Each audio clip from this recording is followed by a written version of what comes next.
Hey guys, আসসালামু আলাইকুম। Phase is some issue দেখতে পাচ্ছেন এখানে, ফেজ ইজ সাম ইস্যু। তো এটা আমরা কিভাবে ঠিক করব? এখন আমরা এখানে ক্লিক করব। এখানে দেখতে পাচ্ছেন ফেজ রিকমেন্ডেশন কিন্তু আপনার ইয়েলো হয়ে আছে, ঠিক আছে, আই মিন রেড কালার হয়ে আছে, নট রিকমেন্ড, ঠিক আছে, নট রিকমেন্ড। হ্যাঁ, তো এটাকে আমরা রিকমেন্ডের মধ্যে এটাকে আমরা নিতে হবে, ঠিক আছে। এটা মনিটাইজেশন অ্যাক্টিভ আছে, দেখেন মনিটাইজেশন অ্যাক্টিভ, মনিটাইজেশনে কোনো ধরনের প্রবলেম নেই, ঠিক আছে। মনিটাইজেশনে কিন্তু আর্নিং হচ্ছে, খুব কম হচ্ছে। কেন কম হচ্ছে? কারণ এটা আপনার যখন এই প্রবলেমটা আসবে আপনার আইডিতে, তখন কিন্তু ফেসবুক কি করবে, আপনার ভিডিও কিংবা আপনার ছবিগুলো আপনার নতুন নতুন দর্শক যারা আছে তাদের কাছে কিন্তু এটা রিকমেন্ড করবে না, মানে আপনার ভিডিওগুলি অন্য নতুন কেউ দেখবে না। শুধুমাত্র যারা আপনার এখানে ফলোয়ার আছে, শুধুমাত্র তারাই আপনার ভিডিও কিংবা আপনার ছবিগুলো দেখবে। তারা যদি লাইক কমেন্ট করে কিংবা তারা যদি পুরো ভিডিওটা দেখে, তাহলে আপনার আর্নিং হবে কিংবা আপনার ওয়াচ টাইম আসবে, ভিউ আসবে, ঠিক আছে। আর এর বাইরে আদার্স কেউ আপনার ভিডিও দেখবে না। যেমন আপনার আইডিতে আপনি দেখতেছেন, কিন্তু আপনার সাথে আপনার বাবা মা আত্মীয় স্বজন আছে, তাদের আইডিতে কিন্তু এই ভিডিওটা যাবে না। হ্যাঁ, কখন যাবে? যখন তাদের আইডিতে এই নামটাকে ইনফরমেশন ক্লাব 2 এই নামটাকে যখন সার্চ দিয়ে তারা খুঁজে নিবে, তখন কিন্তু ভিডিওগুলি দেখতে পারবে। এর আগে ফেসবুক অটোমেটিক তাদের কাছে পাঠাবে না। কিন্তু যে আইডিতে এরকম প্রবলেম নেই, যে আইডিতে ফেস রিকমেন্ডেশন এটাও গ্রিন আছে এবং মনিটাইজেশনও গ্রিন আছে, তাদের ভিডিওগুলি কিন্তু অন্যদের মাঝে পাঠায়, ঠিক আছে। তো আমরা এটা কিভাবে সলভ করব? এটা সলভ করার জন্য দেখতে পাচ্ছেন এখানে phase recommendation, your recommendation suspended. এটা টেম্পারালি একটা সাসপেন্ড, টেম্পারালি মানে বুঝছেন, টেম্পারারি মানে কিছুদিন, ধরেন 1 মাস 2 মাস কিংবা 1 বছর, ঠিক আছে। 1 বছর পর্যন্ত আমি আপনাদেরকে গ্যারান্টি দিব যদি এরকম হয়।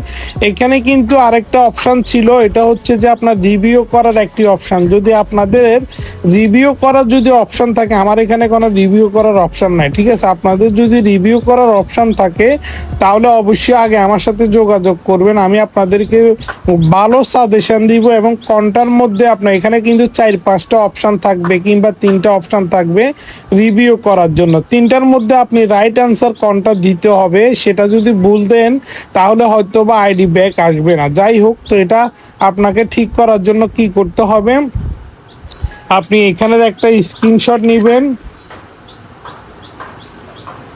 তারপরে এখানে একটা স্ক্রিনশট নেবেন, ঠিক আছে। তারপরে এখানে নেওয়ার পর এখানে গিয়ে আরেকটা স্ক্রিনশট নেবেন। এই 3টে স্ক্রিনশট নেওয়ার পর আপনি কি করবেন, আপনি আপনার আইডিতে যাবেন, আইডিতে গিয়ে এখানে 3টা ডট, এখান থেকে আপনি কি করবেন, আপনার ফেজ লিঙ্কটা কপি করে নেবেন, ঠিক আছে। ফেজ লিঙ্কটা কপি করে নেওয়ার পর আপনি কোথায় যাবেন, আপনি এখানে দেখতে পাচ্ছেন হেল্প অ্যান্ড সাপোর্ট, এখানে ক্লিক করবেন। এখানে ক্লিক করার পর দেখতে পাচ্ছেন রিপোর্টে প্রবলেম, এখানে ক্লিক করবেন। এখানে ক্লিক করার পর এখানে আছে কন্টিনিউ টু রিপোর্ট, এখানে ক্লিক করবেন। এখানে ক্লিক করার পর উপরে এটার মধ্যে ক্লিক করবেন। এখানে ক্লিক করার পর আপনাকে বেছে নিতে হবে আপনার কি প্রোফাইল না আপনার ফেজ। তো আপনার যদি প্রোফাইল হয়, আপনি এখান থেকে প্রোফাইলটা খুঁজে বের করবেন, আর যদি ফেজ হয় আপনি এখান থেকে ফেজটা খুঁজে বের করবেন। তো আমার যেহেতু ফেজ আর এটা হচ্ছে সেই ফেজ, ঠিক আছে।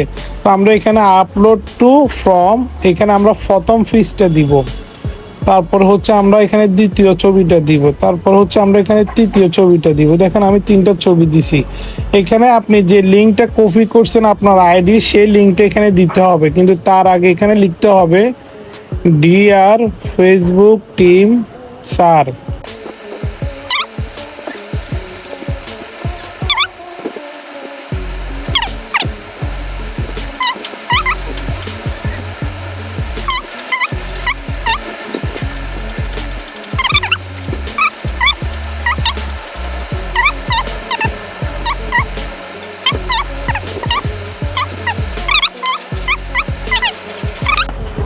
এখানে সেটা দিয়ে দিবেন এবং কি এখানে কি করবেন, এখানে সেন্ড বাটন আছে, এখানে ক্লিক করবেন। এখানে ক্লিক করার পর এখানে thank you your feedback info Facebook দেখতে পাচ্ছেন, এখানে সেন্ড হয়ে গেছে। ঠিক আছে, তো এখানে সেন্ড হওয়ার পর আপনারা কি করবেন, আপনারা 1 সপ্তাহ কিংবা 6 ঘন্টা আপনারা ওয়েট করবেন। ওয়েট করার পর আপনারা ইনশাল্লাহ আপনাদের আইডি এখান থেকে প্রবলেমটা চলে যাবে।